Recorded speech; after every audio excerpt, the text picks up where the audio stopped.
Most of the enslaved Africans across West and Central Africa were taken to Brazil. It's the one country in the Americas that has the largest number of Afro-descended people.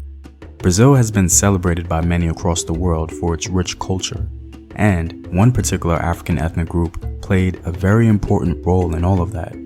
Today, we're going to speak about the religious influence of the Yoruba people on Brazilian culture.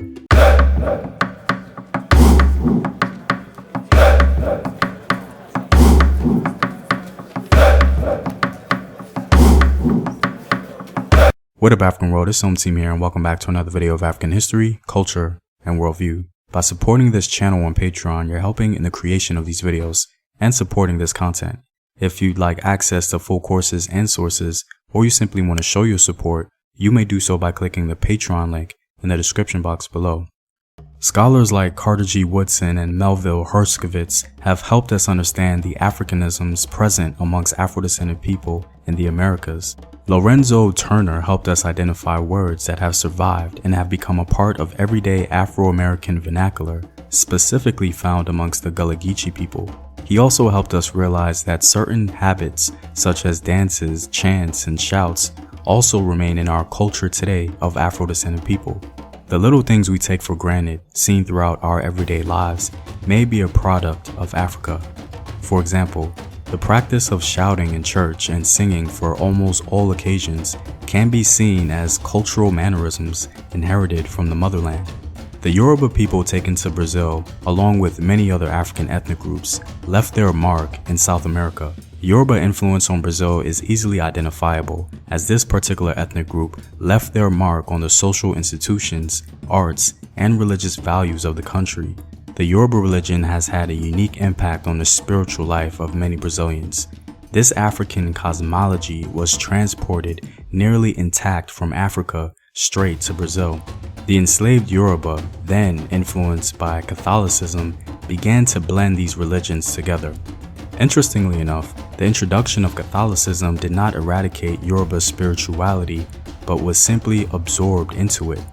The enslaved Yoruba of Brazil identified their deities with the saints of the Catholic faith. This blend was the birthplace of Afro-Brazilian religion. Other Africans, such as the various Central African ethnic groups and Africans from the Gold Coast, contributed to this spiritual or religious incorporation as well.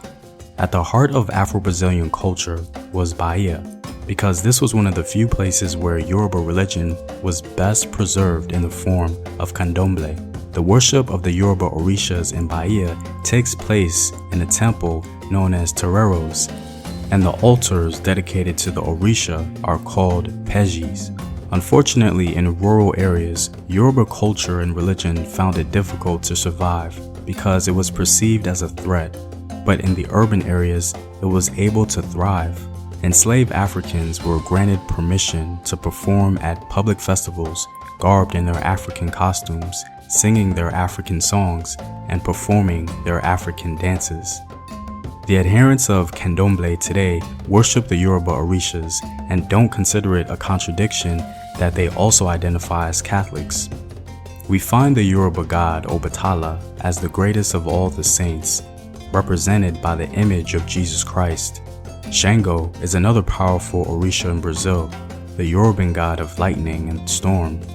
He has been associated with Saint Jerome in northern Brazil, and with the wife of Saint Jerome, Santa Barbara, in Rio de Janeiro. Ogun, another Orisha of great popularity, is a deity of war and strife in the Yoruba myth. His image is that of Saint George in Rio de Janeiro and that of Saint Anthony in Bahia. The goddess Yamanja has developed a numerous following throughout Brazil. The Virgin Mary, in her various forms, is generally associated with this water goddess. Even though Yoruba religion has survived amongst Afro-descended people in Brazil, it's of course slightly altered. Very few candomblés carry out in full all the steps and phases of the sacred Yoruba initiation rites, and the majority of initiates in Brazil are women. Many of these women have gained social recognition as powerful intermediaries of the Orishas. This elevation of women is not necessarily mirrored amongst the Yoruba in Africa, and it may have occurred in Brazil due to men and women sharing the same status as enslaved people. keeping both in powerless positions. So it's interesting to see how outside forces may have played a role in shaping the structure of the religion itself. Although many of the Afro-Brazilian religions were looked down upon, today, Candomblé and other Afro-Brazilian religions gained significant increase in social acceptance, even on a national level. Brazilian literature, music, and art have all been impacted by Yoruba religion and cosmology, and it's one of the reasons why Brazil is seen as a unique South American country. Well, I'm all out, guys. If you like these videos and want to help in its continued production, consider supporting the home team on patreon.com. The link is in the description box below. Know thyself, remember your ancestors. Peace.